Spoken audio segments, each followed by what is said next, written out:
So it was an ugly race at times, but as we heard earlier, Senator Cornyn vowed that he would support the Republican candidate.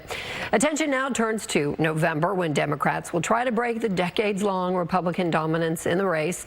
Let's check in with Sean Rabb, Casey Stiegel, Stephen Dial. You guys have been talking about the numbers as they came in all night and these various storylines, the negative ad campaigns. You've had a lot to say. I've been listening and watching the past couple of hours, and yet it continues.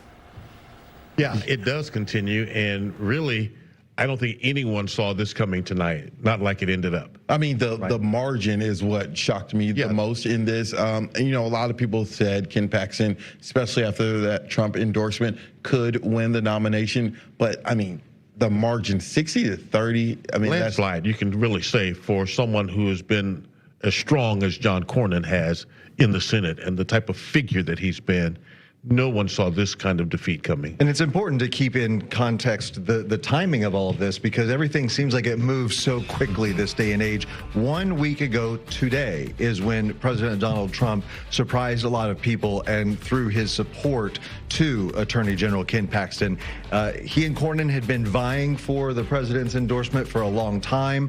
President Trump said that he was not going to make a decision on it. 1 week ago today is when he surprised everyone through his support behind Ken Paxton, and it looks as if it might have paid off for the Attorney General tonight. A big talking point from incumbent Senator John Cornyn was him saying 8% voted and 60% wanted to go in a different direction. It really just puts in context how small of a number can make a permanent, possibly, if Ken Paxton goes on to become the next senator from Texas, impact. Well, it's made a permanent impact because John Cornyn's gone. Permanent, period. 8%.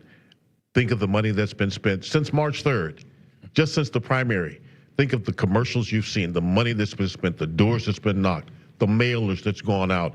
8% of the voters responded in the Republican primary. That is a tragedy, because you are not letting your voice count, your vote count. You're not part of the process. So what you get is what you get. I know we've been sounding a bit like a broken record, but we would be remiss if we didn't talk about how much money was spent with this race. Sean, you just alluded to that a little bit, about $135 million total. AP reporting that Cornyn and his allies raised about $90 million compared to $10.5 million for Ken Paxton. So looking as if it's one of the most expensive U.S. Senate races in American history. And Paxton saying that, you know, we were up against all the money. He said that President Trump was being pushed by Republican leaders to abandon him. And he said, hey, I stood with you on January 6th, President Trump.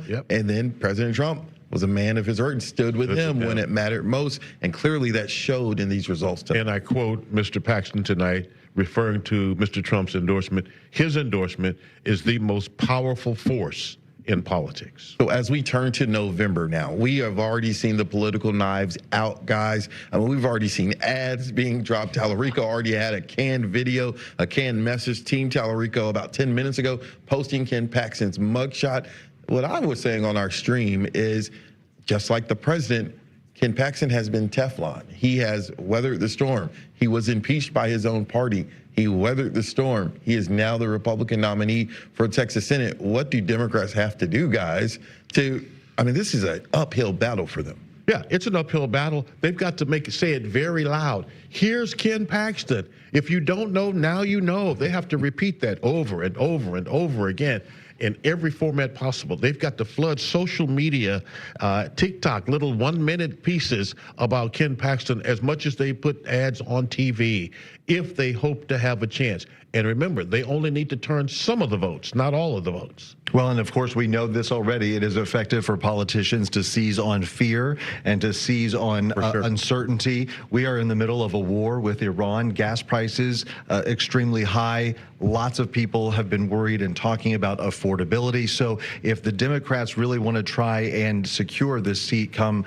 November, then they could potentially seize on the frustration and the anxiety, frankly, of the American people, but also Texans. And let me throw this in real quick. Not only do they have to pounce on Ken Paxton, but they're going to have to find a way to defend James Tallarico. Because what Republicans have been doing, and they did it since the day Donald Trump endorsed Ken Paxton, that first ad, in his own words, playing different comments that Tallarico has made. And while many will say that they care about the economy, that those different types of subjects, gender, politics, all of that, it plays in the minds of some voters. And so Democrats are going to have to cut through that noise as well, because if that's what the Republicans are going to be pushing, Democrats are going to have to defend, like you said, play defense, but also play offense. Right, at the same time. And so it's going to be an interesting season, if you will, as we race from now to November. Well, we're going to get a little bit of a reprieve from all of those negative ads. I think those will clear the airways. They help pay the bills with our advertising here at Fox 4. But boy, oh boy, you can bet November it is going to get wild. So buckle up, Heather. Yeah, Casey, I don't know how long we're going to get that reprieve, but Right. a lot of people will take it, no matter how long. We will. Or short. All right. Guys, thank you. All right, we want